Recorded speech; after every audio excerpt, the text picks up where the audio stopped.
हाँ जी, welcome back. अब हम यहीं से जहाँ से हमने लास्ट वीडियो में छोड़ा था कंटिन्यू करते हैं। तो एआई फीचर्स की अगर हम बात करें तो अपनी ट्रेनिंग्स में भी जब भी सर्टिफिकेशन प्रोग्राम्स में भी हम जिन चार मेजर एआई फीचर्स का जिक्र करते हैं उसमें सबसे पहले हमारे पास आता है एसएमडी प्लस और उसके बाद एआई कोडिंग जो कि हमारी कूपर सीरीज़ कूपर और उसके अलावा जो हमने 4000 सीरीज़ पढ़ी थी उसमें ये फीचर्स अवेलेबल हैं। लेकिन जब मैं बात करता हूँ पेरीमीटर प्रोटेक्शन की और फेस रिकग्निशन की तो ये हमारी जो 5000 i3 सीरीज़ है या 5005 सीरीज़ 4KL तो उसमें है या अभी जो 5M की सीरीज़ आएगी तो ये चारों के चार फीचर्स उसमें मौजूद है। तो इनकी फीचर की जो डिटेल है वो हम देखते हैं। सबसे पहले हमारे पास है एस एम डी प्लस।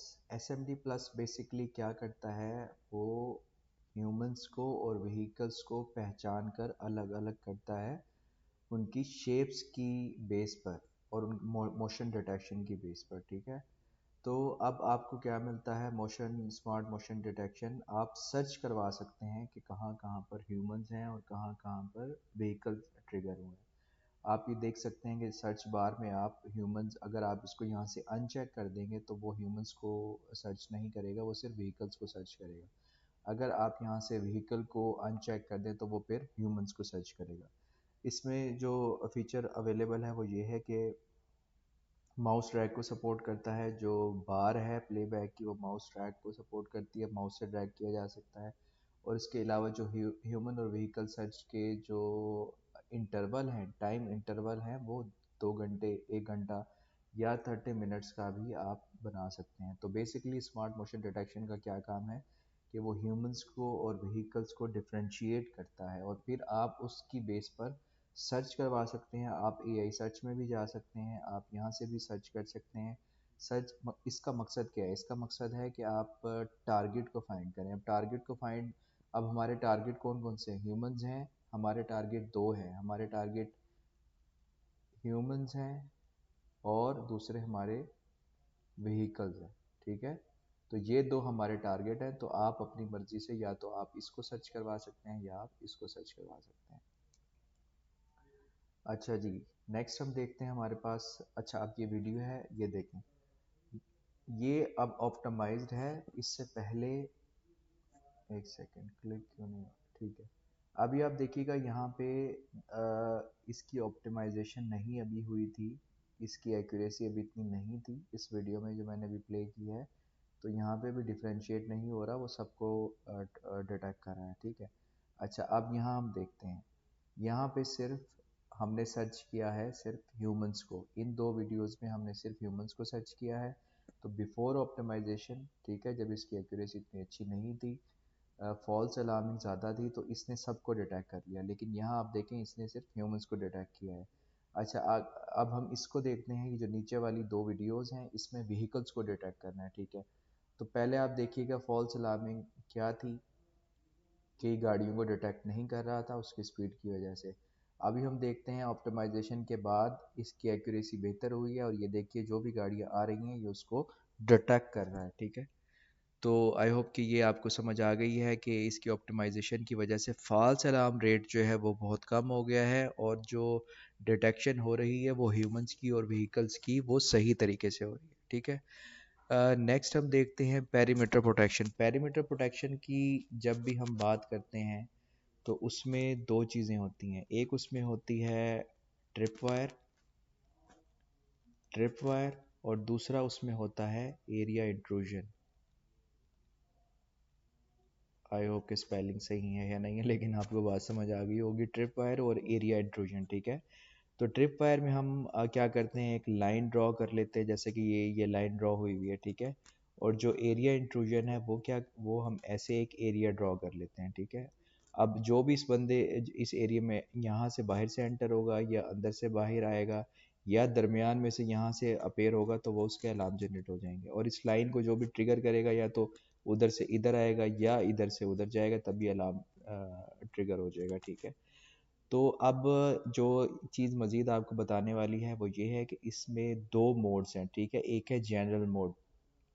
अच्छा, अब जनरल मॉडल में सपोर्ट जो चैनल ज़्यादा चैनल सपोर्टेड है लेकिन उसकी एक्यूरेसी कम है। अगर हम एडवांस मॉडल में हम जाएं तो एक्यूरेसी उसकी बेहतर है लेकिन फिर वो कम चैनल पे आपको मिलती है। तो अगर आप एक्यूरेसी पर कंप्रोमाइज़ करना चाहते हैं तो आपको ज़्यादा चैनल पर पेरीमीटर प्रोटेक्शन मिल जाता है। अगर आप एक्यूरेसी पर कंप्रोमाइज़ नहीं करना चाहते तो फिर आपको कम चैनल पे पेरीमीटर प्रोटेक्शन मिल जाता है। नेक्स्ट हम बात करें एआई फीचर्स जो हमारे पास हैं, फेस रिकग्निशन, ठीक है, और एआई कोडिंग। अच्छा, पहले हम एआई कोडिंग को देखते हैं। एआई कोडिंग की मिसाल मैं आपको बताता हूँ कि हमारे पास जो चीज़, जो मैंने पहले भी आपको बताया कि जो हमारा जो टारगेट होता है वो ह्यूमंस, ठीक है, और इसके बाद जो कार्स या व्हीकल्स कोई भी, ये चीज़ें हमारे लिए इम्पोर्टेंट है। अच्छा, अब जब कैमरा देखता है तो कैमरे के सामने वॉल्स आती हैं, ठीक है, रूफ का कोई पार्ट आ रहा होता है, ठीक है। मतलब ऐसी चीज़ें हैं जो कि मूव नहीं कर रही और हमारे लिए इम्पोर्टेंट नहीं है, ठीक है। तो अब कैमरा क्यों बार बार उसके जो एफपीएस है यानी कि तस्वीरें कैप्चर करे और बार बार हार्ड ड्राइव में सेव करवाता रहे, तो उसकी ज़रूरत नहीं है। वो स्टैटिक इमेज के तौर पर एक बार सेव करवा लेगा और उसके बाद जो ज़्यादा बैंडविड्थ है वो प्रोवाइड करेगा इन दो चीज़ों को, ठीक है। उससे क्या फ़र्क पड़ता है कि 50% बैंडविड्थ हमारी बच जाती है, यानी कि ज़्यादा नंबर ऑफ डेज़ की आपको रिकॉर्डिंग मिलती है। मैं आपको एग्जांपल देता हूँ। फॉर एग्जांपल 30 कैमरास हमारे पास हैं, ठीक है, 30 कैमरास हैं और हमारे पास सॉरी हमारे पास 4 कैमरास हैं और हमारे पास 30 डेज़ की रिकॉर्डिंग हमें चाहिए, ठीक है। फॉर एग्जांपल, ये सिर्फ एक एग्जांपल के तौर पर आपको समझाया जा रहा है। अच्छा, H.264 अगर 30 दिन की रिकॉर्डिंग 4 कैमरास की देते हैं तो उसके लिए 12 हार्ड ड्राइव्स लगेंगी, ठीक है। अगर हम H.264 से 265 की तरफ आते हैं तो उतने नंबर ऑफ डेज़ की जो रिकॉर्डिंग है उतने कैमरास की, वो आप उसके लिए आपको 6 हार्ड ड्राइव्स लगानी पड़ेंगी। तो जब हम H.265 से AI कोडिंग की तरफ आते हैं तो ये हार्ड ड्राइव की जो नंबर है वो 3 रह जाएगी। तो हमने सफ़र स्टार्ट किया 12, 12 से हम 6 और 6 से फिर 3 की तरफ आए। तो इसका मतलब है जब हम ये क्वेश्चन एग्ज़ाम क्वेश्चन के हवाले से बहुत ज़्यादा इंपॉर्टेंट है। जब हम H.265 से AI कोडिंग की तरफ आते हैं तो बैंडविड्थ का जो फ़र्क है वो 50% होता है, यानी कि आपको ज़्यादा नंबर ऑफ डेज़ की रिकॉर्डिंग मिल जाती है, 50% फ़र्क पड़ता है, ठीक है। तो ये एआई कोडिंग है। इसकी जो बैकएंड जो वो है, बैकएंड का जो प्रिंसिपल है वो ये है कि जो स्टैटिक मतलब जो चीज़ें हैं जैसे कि जो मूव नहीं कर रही, जैसे कि ये वॉल्स हैं, रूफ का कुछ हिस्सा कैमरे के व्यू फील्ड ऑफ व्यू में आता है, तो वो उसको एक बार सेव करवा लेता है स्टैटिक इमेज के तौर पे, उसको बार बार से रिकॉर्ड नहीं करता, ठीक है, क्योंकि वो मूव ही नहीं कर रहा, वो हमारे लिए इम्पोर्टेंट ही नहीं है। तो इसलिए तो ज़्यादा बैंडविड्थ प्रोवाइड की जाती है ह्यूमंस को और व्हीकल्स को। व्हीकल्स के स्पेलिंग मुझे थोड़े से मुश्किल लग रहे थे, इसलिए मैंने यहाँ पे कार्स लिख दिया। खैर, अच्छा, फेस रिकग्निशन की बात अगर हम करें तो फेस रिकग्निशन के लिए सबसे पहले जो आप लोगों को बनाना पड़ता है वो डेटाबेसेस आप लोगों को बनाने पड़ते हैं। डेटाबेसेस बनाना इसलिए ज़रूरी है क्योंकि फॉर एग्जांपल जब हम किसी एक अजनबी बंदे को मिलते हैं तो उसकी इन्फॉर्मेशन पहले हम हमारे दिमाग में सेव नहीं होती।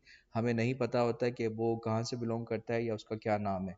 तो पहली बार जब हम उससे मिलते हैं तो उसका नाम हम पूछ लेते हैं, तो दिमाग अपने अंदर वो चीज़ उसकी उस बंदे का जो नाम है, जो इन्फॉर्मेशन है वो सेव करवा लेता है। नेक्स्ट टाइम जब वो बंदा आपको मिलता है तो फ़ौरन आपका दिमाग ऑटोमेटिकली चेक करता है कि इस बंदे से रिलेटेड आपके पास इन्फॉर्मेशन है या नहीं। आई मीन ये आपको पता भी नहीं चल रहा होता कि ये इतना तेज़ी से दिमाग ये काम कर रहा होता है, लेकिन इसका उसूल यही है कि ऑलरेडी आपके पास, क्योंकि आप उससे एक बार मिल चुके थे, आपको उसकी इन्फॉर्मेशन पता है, उसका क्या नाम है, तो जब आप दूसरी बार उसको मिलेंगे तो आप रिकग्नाइज करेंगे उस इंसान को।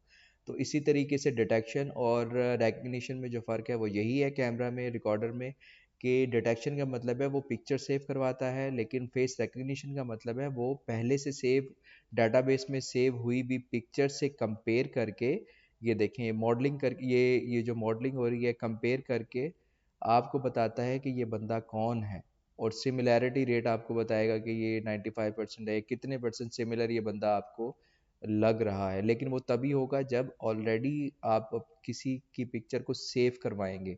उसके फिर डिफरेंट तरीके हैं, आप वहीं लाइव व्यू में से भी किसी की पिक्चर सेव करवा सकते हैं।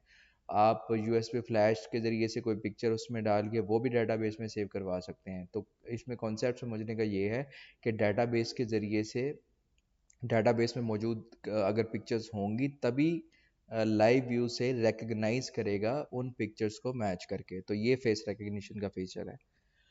नेक्स्ट हम देखते हैं स्मार्ट डुअल लाइट। ये क्या चीज़ है? स्मार्ट डुअल लाइट बेसिकली हमारे पास इस कैमरे में, जो भी कैमरा स्मार्ट डुअल लाइट होगा उसमें 3 मोड होंगे। एक उसमें होगा आईआर मोड, यानी कि आप कैमरा को सिर्फ आईआर मोड पर चला सकते हैं, ब्लैक एंड वाइट आपको इमेज मिलेगा। उसमें एक होती है वार्म लाइट मोड, ठीक है।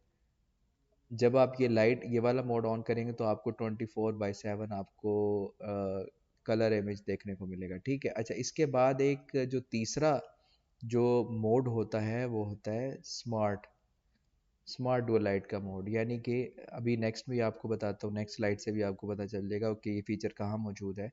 तो वो जो मोड है स्मार्ट डुअल लाइट का, वो स्विच करेगा यहाँ से यहाँ या यहाँ से ये वाला मोड आपको मिलेगा। आपकी मर्जी है कि आप आईआर मोड से आप वार्म लाइट में स्विच कर लें या फिर वार्म लाइट से आईआर मोड में आप स्विच कर लें। वो होगा स्मार्टली। वो हम देखते हैं, फॉर एग्जांपल आपने एक एरिया ड्रॉ कर लिया, यहाँ पे भी कोई बंदा नहीं है, ये एरिया आपने ड्रॉ कर लिया, ठीक है।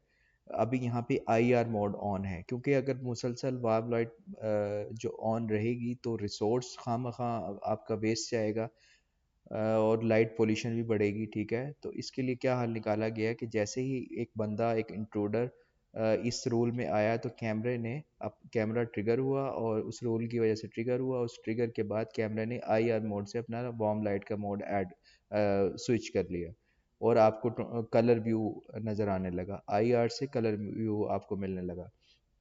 उसके बाद वो बंदा बाहर निकल जाएगा। जैसे ही वो बंदा बाहर निकलेगा तो कैमरा वापस अपनी वार्म लाइट मोड से वापस अपने आईआर मोड की तरफ आ जाएगा, ठीक है। तो ये आई होप कि आपको समझ आ गया होगा। इसकी जो कॉन्फ़िगरेशन है वो आप देख लें, एआई में जाके एसएमडी जो जहाँ से हम एआई के फीचर्स को सेट करते हैं वहाँ पे ये स्मार्ट इल्यूमिनेशन का अगर आप इसको चेक करेंगे तो फिर ये मोड ऑन हो जाएगा। फर्दर इसको देखते हैं नेक्स्ट स्लाइड में। S M D plus and parameter protection की जो एप्लीकेशन है वो कहाँ कहाँ हो सकती है, ठीक है। वो फैक्ट्री में आप लगा सकते हैं, वो आप स्कूल में लगा सकते हैं, या एनी एरिया जो कि रिस्ट्रिक्टेड है, जो कि जहाँ पे नॉर्मल बंदे नहीं आ सकते, वहाँ पे आप इनको सेट कर सकते हैं। स्कूल में स्मार्ट डुअल लाइट कैमरा लगा दें रात के वक्त, क्योंकि रात के वक्त वहाँ कोई नहीं होता, तो आप उसको स्मार्ट मोड पर डाल दें कि उसको वो रूल सेट कर दें कि कोई बंदा आएगा तो वार्म लाइट ऑन हो जाएगी और कलर इमेज आपको देखने को मिलेगा। इसी तरीके से फैक्ट्री में आप लगा सकते हैं। एस एम डी प्लस क्या करता है? आइडेंटिफाइज ह्यूमंस और व्हीकल को आइडेंटिफाई करता है, ठीक है। इंट्रूजन उसकी डिटेक्ट हो जाएगी। IR light switches to warm light to present 24/7 colour image, जो मैंने आपको बताया। अच्छा, users can check related recording video with smart search, क्योंकि ये इवेंट्स हैं एआई के, बेस्ड ऑन एआई इवेंट्स, तो ये आपको स्मार्ट सर्च में आपको ये इसका जो प्लेबैक है वो देखने को मिलेगा। अच्छा जी, नेक्स्ट मैंने आपको बताया कि ये मोड आपस में स्विच हो जाते हैं। ये सेटिंग्स आप देख लें, कैमरा में जाके इमेज में जाके यहाँ देखें इल्यूमिनेटर, और इल्यूमिनेटर में ये देखें ये वाइट लाइट, ये आईआर मोड और फिर ये स्मार्ट इल्यूमिनेशन।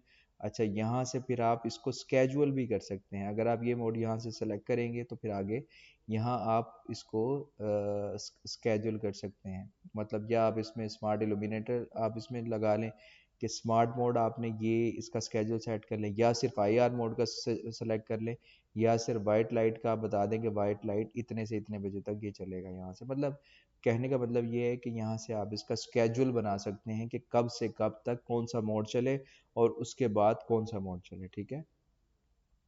नेक्स्ट टाइम ये इसकी एग्जांपल है, एप्लीकेशन सिनेरियो है, मतलब दिन के वक्त आप इसको कौन से मोड पर चलाएंगे और रात के वक्त आप इसको कौन से मोड पर चलाएंगे, तो ये आप इसका स्केजुअल सेट कर सकते हैं। फॉर एग्जांपल कोई स्कूल है, उस कोई स्कूल मैंने आपको बताया कोई स्कूल है, ये यहाँ पे भी एक एग्जांपल लिखी है लेकिन थोड़ी आसान करके आपको बता दूँ। एक स्कूल है, ठीक है। अब रात के वक्त वहाँ पे कोई नहीं होता, तो अगर आप उसको वाइट लाइट पर रखेंगे तो उसका कोई फ़ायदा नहीं है, तो इसीलिए आप एसएमडी पर या आप उसके जो पेरीमीटर प्रोटेक्शन है उसके रूल सेट कर दें, ठीक है। और उसकी रूल पर ये ट्रिगर करवा दें कैमरा को कि अगर इन में रूल्स में कोई बंदा एंटर होगा तो कैमरा अपने आईआर मोड से आईआर से कैमरा वाइट लाइट की तरफ शिफ्ट हो जाए, और जैसे ही वो बंदा वहाँ से चला जाए तो वापस अपने बैक टू आईआर मोड की तरफ वापस आ जाए, ठीक है। Next one click arming and disarming, ये देखें यहाँ से ये ऑप्शन आपको मिल जाता है। जब आप अलार्म में जाएंगे, अलार्म में जाके डिसआर्मिंग में जाके आप यहाँ से सायरन और वार्निंग जो लाइट है उसको आर्म या डिसआर्म कर सकते हैं। ये ऑप्शन आप अपने DMSS से भी कर सकते हैं, ठीक है। एक ही क्लिक से अगर आप डिसआर्म कर देंगे तो इसकी लाइट्स और ये जो सायरन है वो बंद हो जाएगा। नेक्स्ट हम देखते हैं कस्टमाइज जो रिंग टोन्स हैं वो आप इसमें ऐड करवा सकते हैं, DMSS से करवा सकते हैं या लोकल वेब से आप इसमें से करवा सकते हैं। अपनी मर्ज़ी की रिकॉर्डिंग आप कर सकते हैं as a alarm ring tone, और ये आप दो तरीक़ों से कर सकते हैं, DMSS से कर सकते हैं या लोकल या वेब से कर सकते हैं। लोकल इंटरफेस से कर सकते हैं या वेब से कर सकते हैं। इसके बाद डिजिटल ऑडियो ओवर कोएक्स, मैंने पहले भी आपको बताया कि कोएक्सियल केबल पर ही डिजिटल ऑडियो सुनने को मिल रही है, कोई अलग वायर डालने की इसमें ज़रूरत नहीं है। और इसमें जो बात याद रखने की है वो ये है कि 8 मीटर ऑडियो तक ये कलेक्ट करता है, वॉइस को डिटेक्ट करके वॉइस को रिकॉर्ड करता है। अच्छा जी, वेब 5.0 आने वाला है। इसमें आपको प्लगइन्स गूगल क्रोम पर भी, पहले तो सिर्फ इंटरनेट एक्सप्लोरर था लेकिन अब गूगल क्रोम पर भी आप इसका लाइव व्यू ले सकते हैं वेब 5.0। तो लेकिन वेब 5.0 के लिए web plugin supports higher version of the browser, यानी कि गूगल क्रोम या कोई भी ब्राउज़र जब आप यूज़ कर रहे हैं तो उसके लिए आपको उस ब्राउज़र का जो लेटेस्ट वर्जन है वो यूज़ करना पड़ेगा। इसके अलावा हार्डवेयर रीसेट के लिए आपको एक बोर्ड पर एक बटन मिल जाता है, जिस बटन से आप इसको फैक्ट्री रीसेट, हार्ड रीसेट कर सकते हैं। UTC इंटीग्रेटेड, पहले क्या होता था कि HTC वे camera from HD to CVBS पर जाता था, लेकिन वापसी का उसके पास ऑप्शन नहीं था। तो this time newly added CVBS switching to HD providing convenience to user, switching to HD। अब वापस फ्रॉम CVBS से HD मोड पर, आपको पता है कि ये चैनल जो OST मेन्यू है कहाँ से ओपन होता है, OST मेन्यू में जाके वापस CVBS से HD की तरफ वापस आया जा सकता है, ठीक है। पहले ये होता था कि HD टू CVBS था, लेकिन उस पर इस मोड से दोबारा वापस आने के लिए फिर वो RMA के पास उस डिवाइस को भेजना पड़ता था, उसकी फर्दर जो फ्लैश है और पता नहीं वो उसके बायोस में जाके उसको वो करना पड़ता था, RMA वाले उसको करते थे। तो अब ये इसका CVBS से HD की तरफ भी वापस यहीं से OST मेन्यू में जाके किया जा सकता है।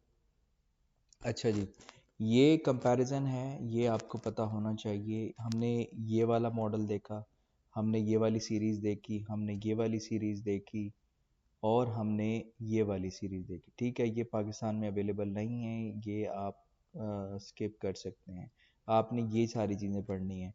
अच्छा, पहले आपने देखना है कि वीडियो कंप्रेशन टेक्निक कौन कौन सी सपोर्टेड है इन सीरीज़ में। उसके बाद आपने देखनी है रिकॉर्डिंग, रिकॉर्डिंग के लिए लाइव व्यू कितनी रेजोल्यूशन पर है और उसका एनकोडिंग कितनी रेजोल्यूशन पे है, ठीक है। उसके अलावा ये इंपॉर्टेंट है IPC इनपुट, कि कौन सा जो सीरीज़ का जो मॉडल है वो कितने चैनल IP को सपोर्ट करता है। फॉर एग्जांपल ये हमारे पास, आपको पता है मैंने कूपर में दो बताए थे, एक सिंपल, एक ये वाला सिंपल और ये दूसरा H वाला, ठीक है। तो अब ये देखें, ये 4+1 ये इसका है और ये जो 4+2 है ये इसका है, ठीक है। इसी तरीके से R चैनल के लिए 8+2 इसका है और 8+8 इसका है। तो इस तरीके से ये सारी चीज़ें आपने यहाँ से पढ़ लेनी है, जो कि एग्ज़ाम पॉइंट ऑफ व्यू से इम्पोर्टेंट है। इसी तरीके से फिर पैरामीटर प्रोटेक्शन को सपोर्ट करते हैं, देखते हैं कि कौन सी सीरीज़ करती है। ये देखें, ये वाली सीरीज़ नहीं करती और ये वाली सीरीज़ पैरामीटर को प्रोटेक्शन को सपोर्ट नहीं करती। इसी तरीके से फेस को भी ये नहीं करती और फेस को भी ये नहीं करती, और ये वाली जो 5000 की सीरीज़ है ये करती है, ठीक है। तो इसी तरीके से SMD प्लस, ये सारा comparison exam point of view से आपने बड़ी डिटेल में पढ़ना है।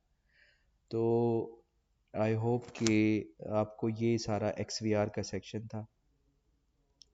XVR, ये सारी जो सीरीज़ हमने पढ़ी हैं XVR के, हमने सीरीज़ ऑफ XVR, ठीक है। और हमने क्या पढ़ा है, features, features and then AI features. तो आई होप कि आपको ये समझ आ गई होगी चीज़ें। थैंक यू जी। नेक्स्ट वीडियो में इंशाल्लाह मुलाकात होती है।